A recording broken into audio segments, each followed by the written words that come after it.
Back in July, I made a film about the different strains of the novel coronavirus. In it, I described how among the many thousands of variants, there was really only one functionally different from the Wuhan original, and that was the Italian strain, D614G, that rampaged across Europe due to its only slightly increased infectivity. But 6 months later, we've now got not one, not two, but three new strains emerging in completely different parts of the world, all sharing some of the same key mutations. What's going on, and what can we do about it? Hang around and I'll try and distill some of this complex science down into a small and tasty little digestible morsel for you to gobble up. Ever since the WHO announced that SARS-CoV-2 had reached pandemic status in March 2020, one of the greatest risks to both human life and the vaccine program was devastating future mutations.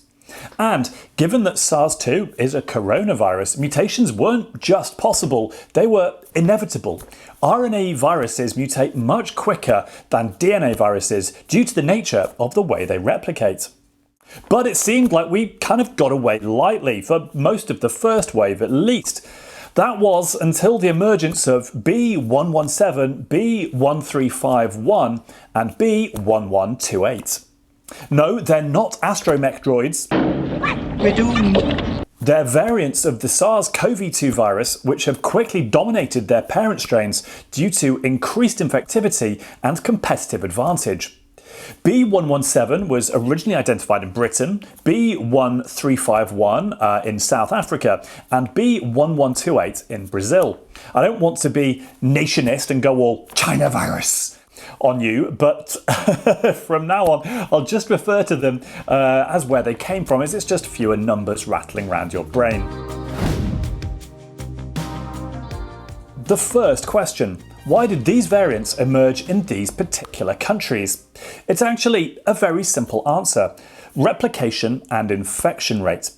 Britain, South Africa and Brazil have had an absolute mare controlling transmission of the virus. And every time the virus replicates, it carries a risk of mutation. And the more people you infect, the more mutations you get, and the higher the chance that one of them might just mutate in a way that carries an evolutionary advantage. There's theories that these variants might have emerged from immunocompromised individuals being treated with monoclonal antibodies, and these mutations were a response to that. It's possible, but there's no direct evidence for it. This thread is pretty technical, but addresses it nicely. Link is in the description. So, we've got three new variants, all of them much nastier than the original. B117 is the simplest, so let's start there. B117, or the British strain, contains at least 17 mutations, 8 of which either delete or substitute amino acids at the virus protein spike. This is not a substantial number though. The spike is composed of 1,273 amino acids. 2 of these 17 are of particular significance. The first enhances spike binding and thus infectivity. The second mutation deletes 2 amino acids in the spike protein and may increase the population of infected cells by helping the virus evade the immune system. B117, the British strain, is generally understood to be around 50% more transmissible and potentially also more lethal too.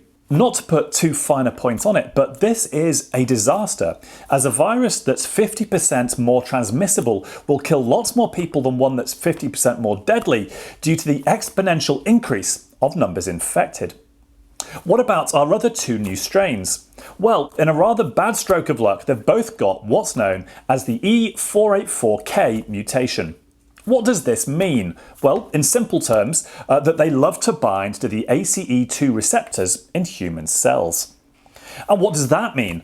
That they're very good at infecting you and dodging any natural or acquired defences you might have.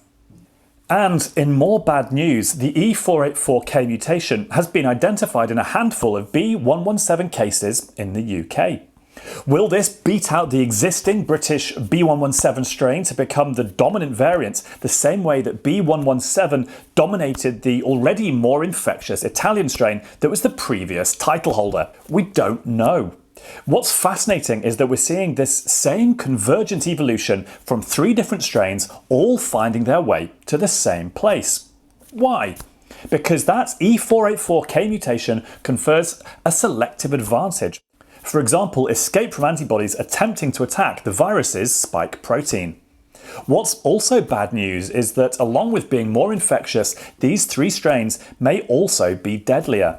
Early evidence from the UK suggests that the new British strain might carry a 35% higher risk of death. Along with the increased transmissibility, this is an absolute disaster from an epidemiological standpoint, and one reason why the UK has such appalling mortality figures. Some of that is due to mismanagement by the government for sure, some of it due to environmental, economic and social reasons. But make no doubt, B117 has torn Britain a new one. And what about the Brazilian variant? In a devastating blow to the morons who suggested that letting the virus run its course would be fine because we've all got to reach herd immunity anyway, Manaus unfortunately proved the point otherwise. In November, there was an estimate that 76% of the city had been infected at some point. And according to theory, this should infer important population immunity to avoid recurrence or a larger outbreak. Indeed, a proportion of people immune over 75% means sustaining a large-scale outbreak is mathematically impossible. But still, somehow hospitals in Manaus, which thought they were well prepared, still became overwhelmed. Why? Firstly, because antibodies against coronaviruses don't tend to last that long. And secondly, because the new strain escapes those antibodies we've still got left that were developed against older lineages of the virus. All sounds pretty gloom and doom, doesn't it? Not quite. We might just have had 3 horrendous new strains of the coronavirus develop, but we should thank our lucky stars that the original one that fell out of the bat in Wuhan wasn't as bad as one of these, or the last year would have been almost unimaginably worse. The fact is, we've now got an incredible slate of vaccines in production, approved in absolute record time.